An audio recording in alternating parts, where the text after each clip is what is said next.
আজকে আমি রান্না করতে চলেছি কাতলা মাছের কালিয়া। তার জন্য নিয়েছি আমি 5 পিস কাতলা মাছ।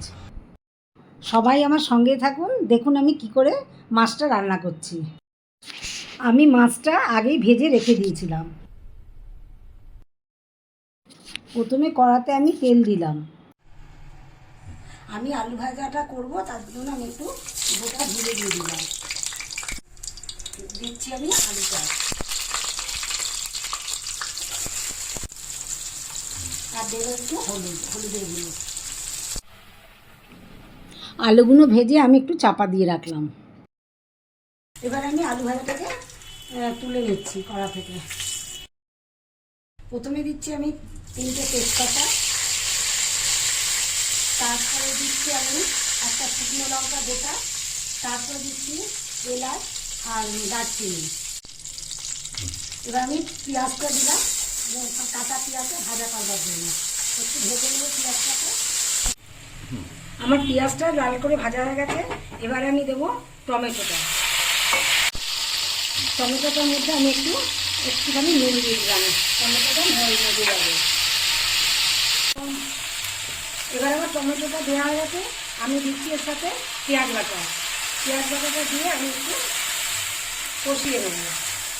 প্রথমে আমি দিলাম হলুদ গুঁড়ো, কাশ্মীরি লঙ্কার গুঁড়ো,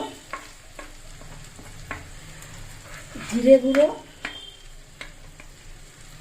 ধনে গুঁড়ো, একটু গোলমরিচ গুঁড়ো, রসুন বাটা,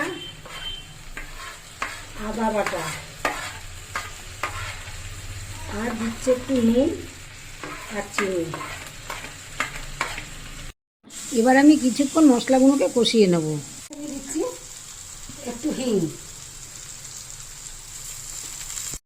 এবারে আমি দেবো আমার হাতে বানানো 2 চামচ মশলা। এবারে আমি দিচ্ছি মশলা ধোয়া যে বাটিতে জলটা ছিল সেই জলটা। এর মধ্যে দিয়ে দিচ্ছি আলু ভাজাটা। এবারে আমি দিচ্ছি দইটা।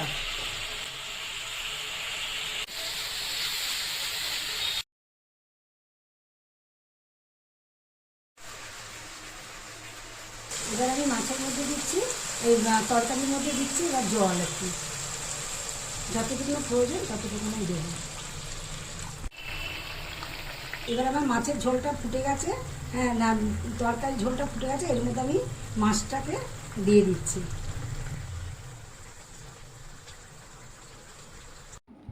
এবার আমি মাছগুলোকে একটু উল্টে দিলাম যাতে মাছের 2 পিঠেই মশলাগুলো ঢোকে। এবারে আমি মাছটাকে একটু ফুটতে দেবো। এবার আমি মাছের মধ্যে দিয়ে দিচ্ছি গরম মশলা।